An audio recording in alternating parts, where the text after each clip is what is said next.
میں نے شوکت خانم cancer hospital کیوں بنایا تھا؟ والدہ کو کینسر تھی، تکلیف میں تھی، یہاں کوئی ہاسپٹل نہیں تھا.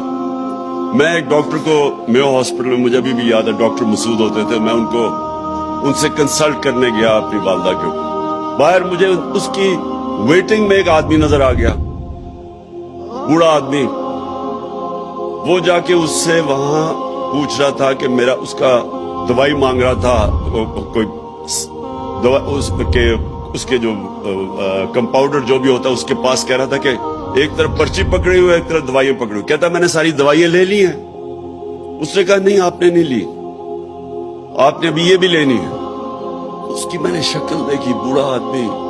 جب وہ گیا میں نے اسے پوچھا کیا ہوا اس نے کہا یہ سارا دن مزدوری کرتا ہے اور ساری رات اپنے بھائی کے ساتھ بیٹھتا ہے جو کینسر سے مر رہا ہے.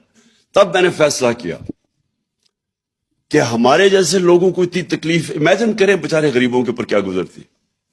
تو سوچے کہ کسی گھر پہ بیماری ہوتی ہے، وہ پہلے سے ہی سبسسٹنٹ مشکل سے اپنا، اور آج کل کے زمانے میں تو میں سوچ بھی نہیں سکتا جو بجلی کا بل دے، بچوں کے اسکول فیس دے، کیا کرے.